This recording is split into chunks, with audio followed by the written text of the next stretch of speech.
Hey guys, how's it going? I just thought maybe we could try something a little bit different today. Maybe some Civilization 6. Just kind of taking a little bit of a break from Siege because it does get boring after a while. So we'll try ourselves a strategy game, and if I get some good feedback, then we'll go ahead and continue the series. So go ahead and let me know in the comments down below if you like it. We'll go ahead and set up ourselves a game here. I do have a game that I've already been playing, although I wasn't able to record it properly. As you can see here, we've got ourselves a basic game. Playing a Saladin on King difficulty. Basically a standard match here. But I wasn't able to record it right the first time, just starting from the beginning on King difficulty, kind of to challenge myself, because I'm not really a pro or anything. I'm a good player, and these are just my content. I have one mod for a quick UI, so we're going to start the game up.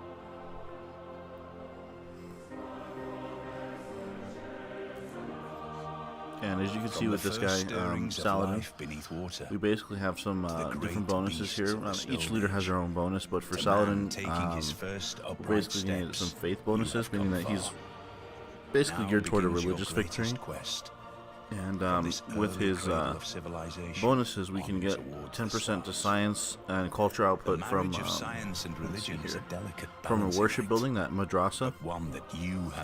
And it seems that you automatically receive the final great prophet when next to last one is claimed, and +1 science for each foreign city following Arabia's religion. So it looks like the more you spread your victory, and the more you focus, the more you spread your religion, the more you focus on a religious victory, the more bonuses you get to other areas of your civilization.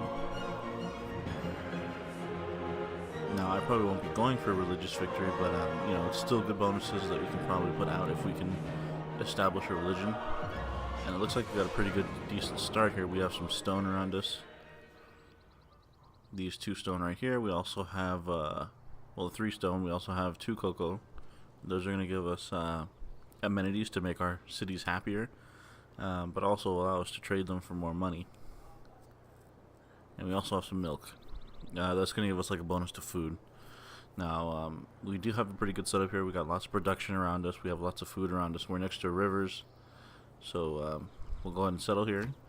And then we'll have our warriors spread out, because that's all we want to do now. Is just kind of figure out exactly what's around us. And we already have a boost. So now we just need to figure out what we're going to build. I want to go for the monument, but it's not really a good start. So we'll go for some warriors. Builder, probably no. Scout, no. Yeah, we'll just go for the warriors for now. And then we just want to, let's see here. Set up our research. You want to kind of base this on what materials are around you. Since we got all the stone, we can go mining and then figure out exactly what else comes next. We have masonry, bronze working. Iron could be good, but these bonuses here. So to boost mine a resource, to boost mine, build the quarry. If we could do that, what I want to do is I want to get to engineering, and I need these 2. So we need to build ancient walls in order to get engineering and get the catapult, which is going to help us take cities. But we'll go for irrigation, just because we have the cocoa, so that way we can do mining, irrigation, get our amenities set up for the happiness, and then later on we'll focus on building catapults and stuff.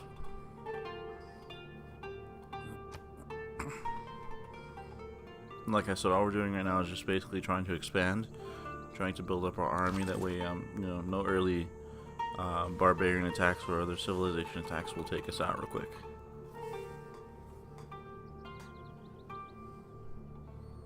We also have some horses and everything, so you want to spread out and exactly find some good resources for a second city, because eventually you are going to have to expand.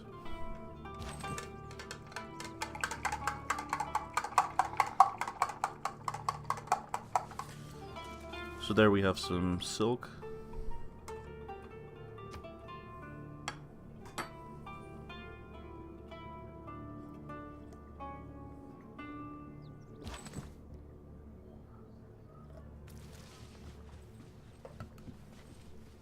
It looks like we have more stone to the north.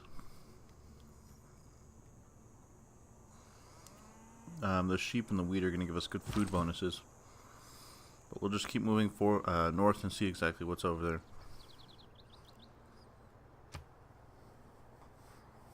What I like to do is I like to make a circle. Just basically like I'm going to send this guy north. And then we'll start to slight right slightly. And with the second warrior, I'll go south. And I'll try to go west after that.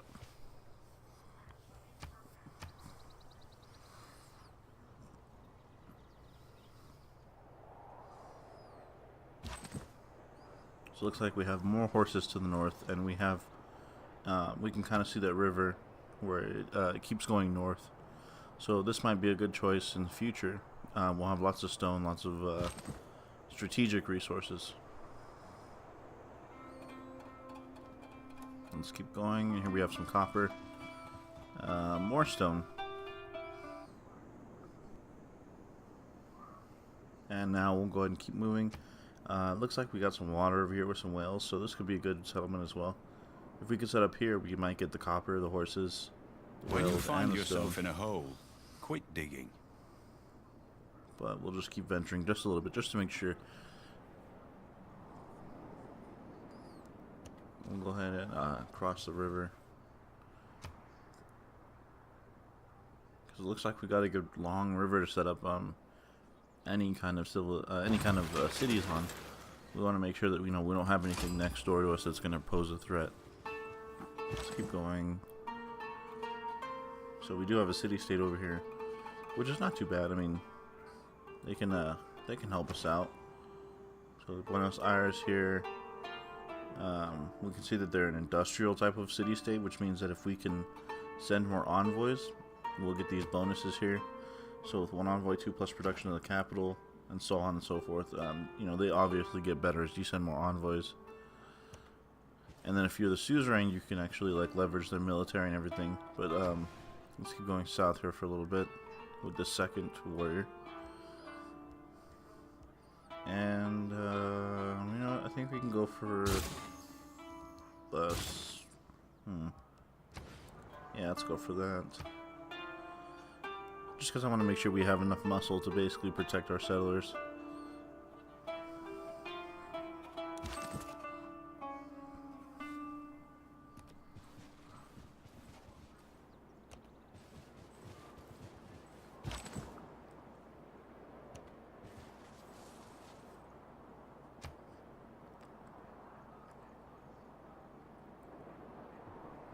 So it looks like the terrain to the south is going to be a little bit rugged.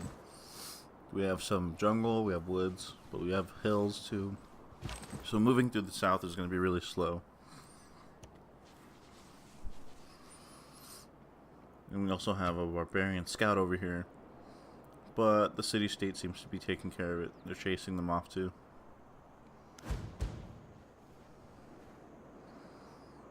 We'll see what direction they're up. So they're going towards our city.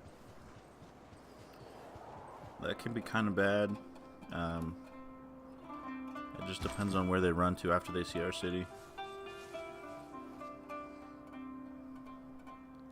So we also have some mountains to the south.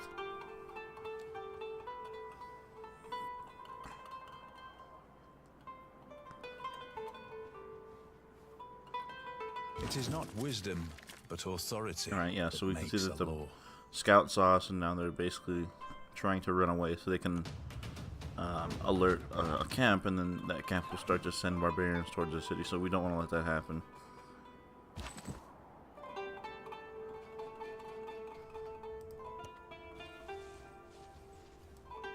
So we're going to go ahead and choose our civics here.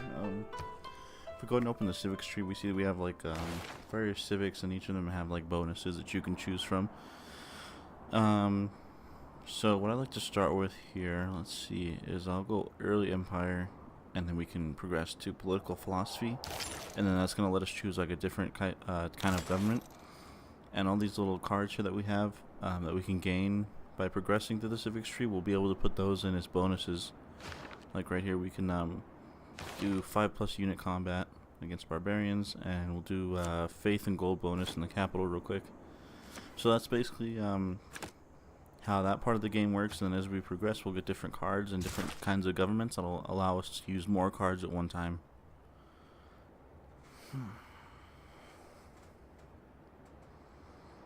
And then so we're still just worried about that barbarian over there. We don't want the scout to run, so we'll just kind of chase him and figure out where he's going. Let's go ahead and come up behind him here. And so we can see that we have more plains to the east, and to the south it's still just going to be lots of hills, but we do have a barbarian camp down there.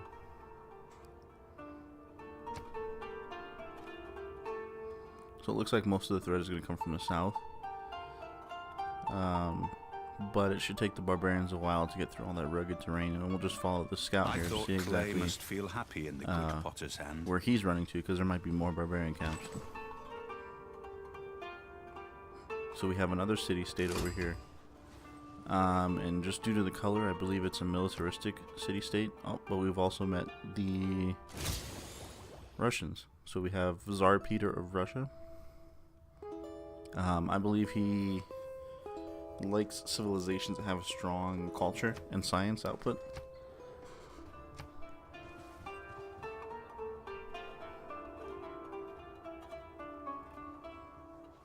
Alright, so we just completed our third warrior.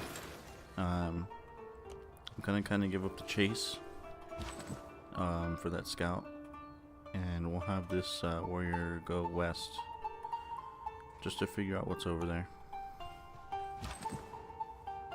So we know what's kind of to the south. These little yellow outlines right there at the very bottom, that's going to be the borders of Russia. And I don't know where we are in terms of the real world anyways, I can't really tell yet. But it looks like we met the Japanese here.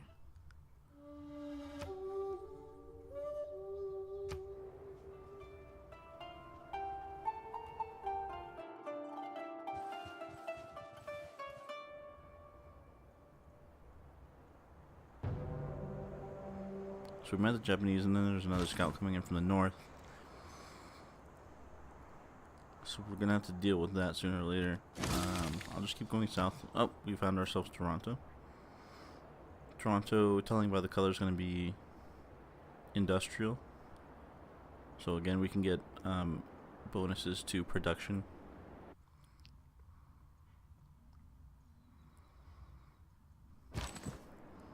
And let's go ahead and have this guy go just a little bit further south here.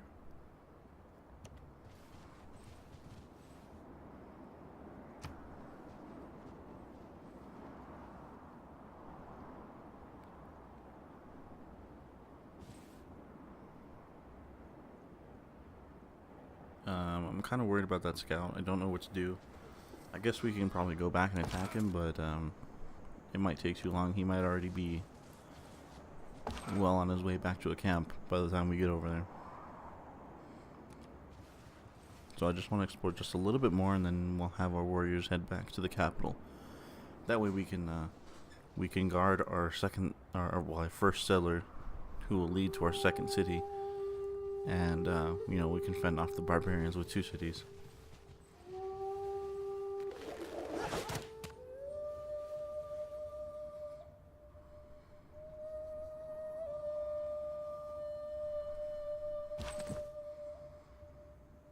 Just a little bit more. So we have some jade, but I don't think we're gonna get it. I think Toronto's gonna end up getting it, because we won't be able to expand down there by the time that happens.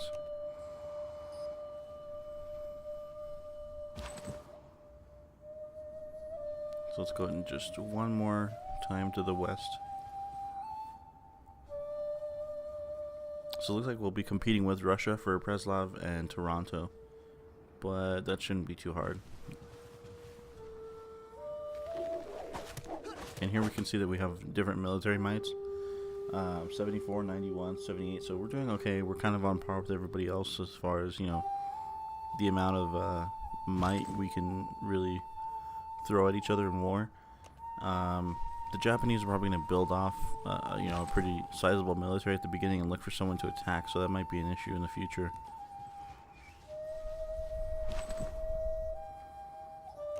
And I know I said one more, but we're going to do one more. So we do have water over here. If we can get to the water, I don't know, we might have to take Russia, but if we can get to the water, then we can do international trade here. We can do like trade ships that I believe will go further than land routes.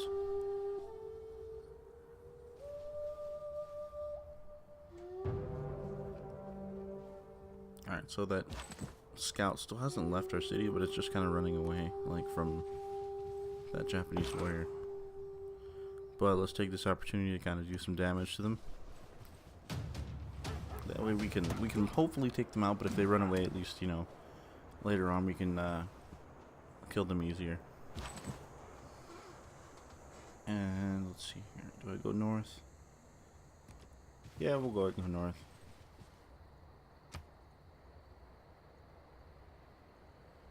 So Japan's also attacking that barbarian over there, if you see in the upper right hand corner.